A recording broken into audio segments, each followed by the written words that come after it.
Yo guys, what's going on? This is Yorkie Man here, and welcome back to another episode of this Football Manager 2021 save here with Sevilla. And we have some sad news in today's episode when we look at the league fixtures. I know you could probably guess it already, but I'm devastated about it. The game for today's episode, the live com, is going to be up against Malmo here, and I'm excited to see how we do. We will go through how we got to this point to be taking on Malmo. Again, only one leg. Didn't know this was the case, but this is only one leg as well. And of course, if you are new around here, please smash that subscribe button. I really would appreciate that. And if you go on to enjoy the video and you like it, smash that like button. Thank you very much, guys.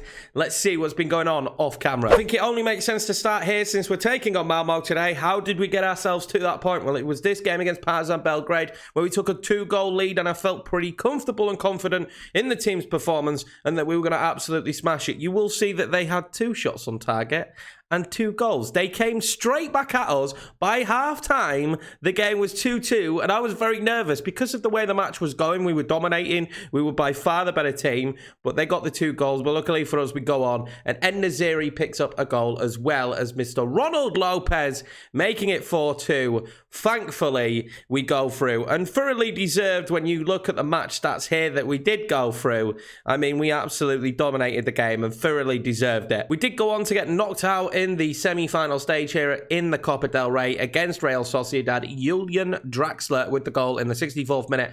We never looked like scoring in this game, although we were the aggressor. We were the better side in this match. Again, you'll see by the match stats here in front of me. We just could not get the goals that were needed, and this sometimes happens in games. You'll be the better side, but the team will just have that moment where Draxler scores the goal that allows them to go through. So it will be Sociedad making it to a final, and unfortunately for us, no cup final there. So how have we been getting on in the league since the Barcelona game that we saw last time out? We have played a few games in the league, and we beat Real Sociedad 4-1 before losing to them. Like I say, I think we've got their number. We're the better team against them. Just couldn't find the goals on the day in the Copa del Rey semi-final. But we beat them 4-1. We took on Osasuna, Carlos Elena with the goal as well. We beat them 1-0. That was one of those games where you just need to get over the line.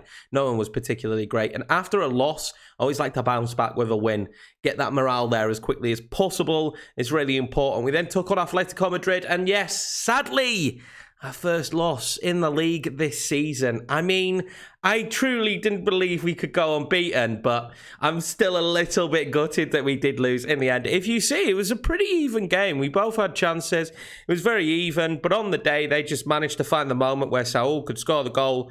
Unfortunately for us, we did lose it. We did look to bounce back again straight away with a 2-1 victory against Espanyol. They scored first as well with Vargas. So after the Atletico game, I was like, no way we're going to get back-to-back defeats here, but we didn't. Naby Keita and Ronnie Lopez in the 94th minute making a win. And we left it late again when we played against Valencia. Let's remember that Valencia are having a very good season. They're in 5th at the moment. They are kind of fighting for the top 4 as well. They want Champions League football too, and they're having a very good year. So for us to pick up the win in the 86th minute with En-Nesyri, that was hugely important.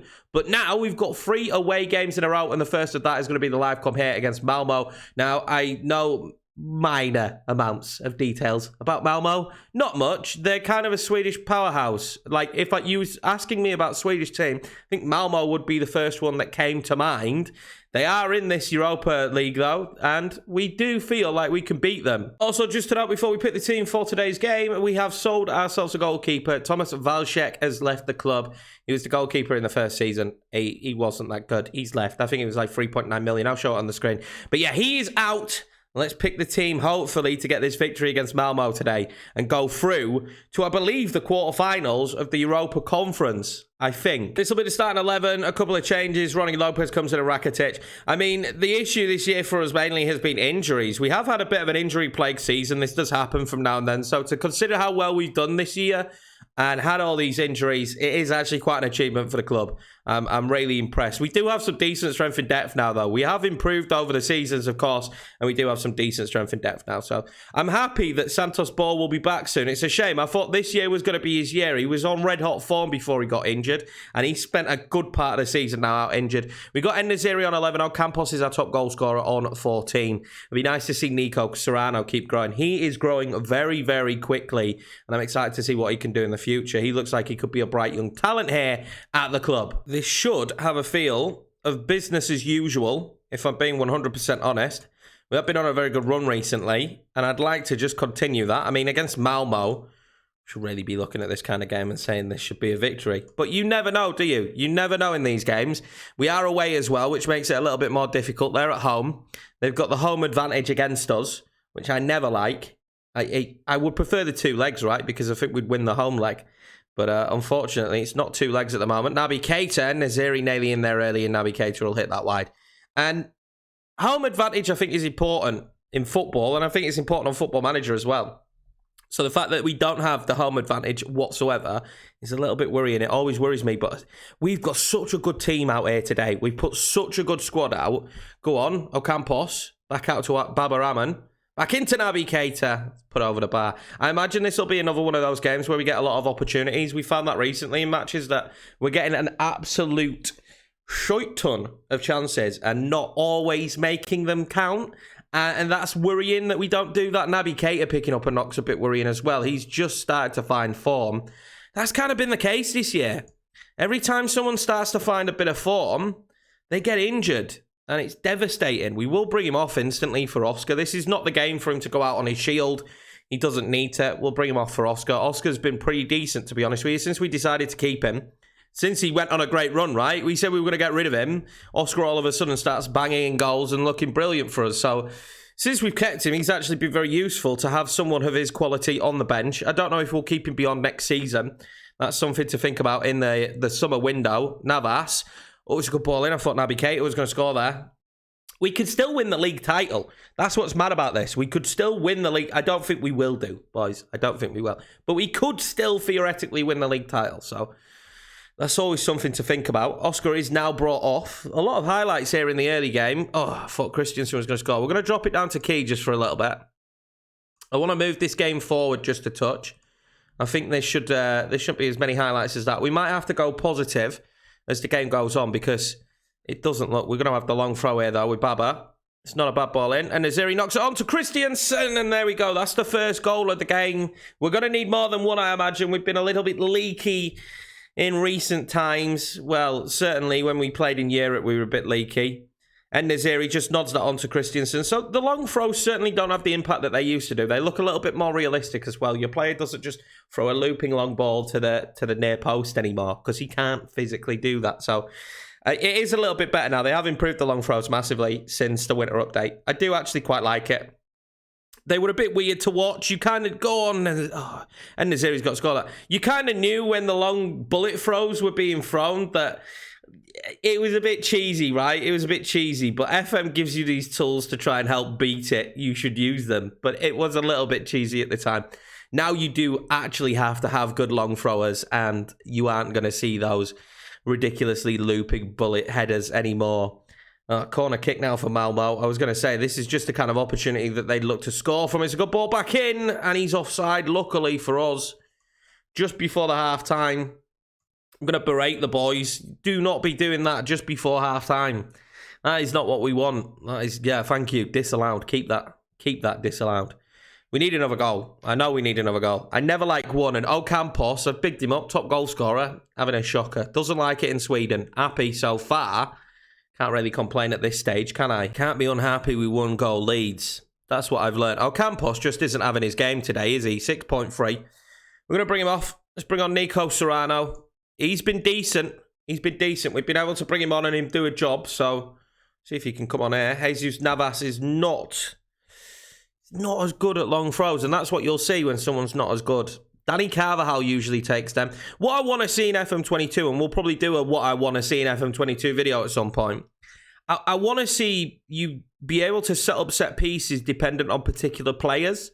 So if Carvajal's there, I want it long. If Navas is there, I want it short.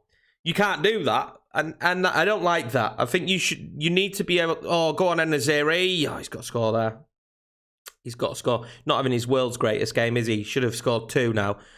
I think they need to implement that. So you have set pieces dependent on the taker. You don't have to have it dependent on the routine, although that would be nice as well. But you have to have it dependent on the taker, because if I have Navas on, he doesn't have the same long throws. So this is a good ball in. Kunde's going to get to it though. Ronnie Lopez doesn't have the same long throws. Let me know if you guys think that that's something that should be in the game at this stage. And Naziri finally finds the back of the net. That should already be in the game, in my opinion. But in the future, that's something I'd like to see. I'd like to see set piece dependent on taker. I mean, even just to be able to have set piece routines where the taker could determine what routine he's going to be best at.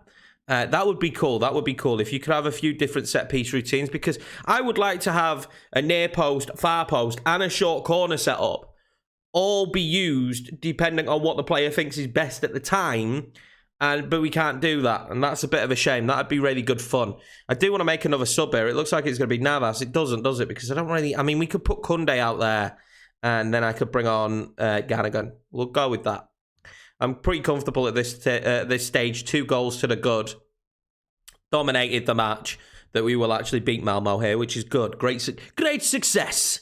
It's exactly what we need. We need to be winning these games in Europe. I'm intrigued to see who we get in the next round. Good ball in, and Naziri can't put it in. I'm intrigued to see who we got in the next round, because Partizan, Malmo, these are sides that... I don't like saying it because it's unfair to the team, but they shouldn't be challenges for a team that's a top 4 side potentially in the Liga this year.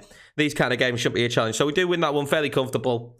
I'll take that. 2-0 victory against Malmo. Plenty of chances, though. We should have had more. And Naziri certainly should have had more as well. Interestingly, we were mega rich, weren't we, at the start of the year? And that has definitely disappeared. Although I feel like there's a few players now that need to be moved out of the club and sold on. So that will help us in that situation. But it's not that we were in the 100 plus, weren't we? So it's not... Maybe I'm not good at running the club financially. We've lost about, what, 50 million? Close to 50 million. But we have improved the squad. When we look at the transfers, I feel like the team's improved massively this year with quality. Not just bringing bodies in, but with actual quality. And then when we look at who's coming in as well, I think we're just going to go from strength to strength. So unfortunately, the semi-final draw. We're in the semi-finals, boys. Fortunately, the semi-final draw isn't until the 10th. So we're not going to find that out. It's saying we've got another knockout game, is it? Do we miss this? Let's go forward one. It's not 2 legs, right? No, it's not 2 legs. So we don't find out what the semi-final is going to be. Oh, no, the quarter-final and then the semi-final is going to be until where? It doesn't say, because here on the 10th, it says conference semi-final draw. So where's the quarter-final draw? I'm assuming that's just a little bit of a graphical glitch. It looks like it. There's no information about when the quarter-final draw is going to be done. So if you don't follow me on Twitter, now is your opportunity. Go and follow me on Twitter, and I will post on Twitter who we get in the next round. That probably will be the live com next as well. We probably will do a double header. Wow. So we play the quarter-finals, and then we play Barcelona and Real Madrid. And that's really in a nutshell where the season could kind of fall apart a little bit. Because as we stand... We're fairly comfortably in the top 4. And a top 4 finish this year would be very good for us. We are also, because we have a game in hand, in the title race. We're actually in the title race. So we'll see what happens. Who knows what's going to happen with the rest of the season. We've got Bilbao coming up now, which is a difficult match. But yeah, I will put it on Twitter who we get in the quarterfinals. I appreciate the support, as per usual, boys. I've been Yorkie Man. Thank you very much for watching. If you're new around here again, smash subscribe, please. I would appreciate that. We're pushing towards 1K. And the engagement on these videos do help me see how well FM does as well on the channel. If you are enjoying the series and you want to see more of it, please make sure you smash that like button. Take it easy, boys. I will see you in the next one.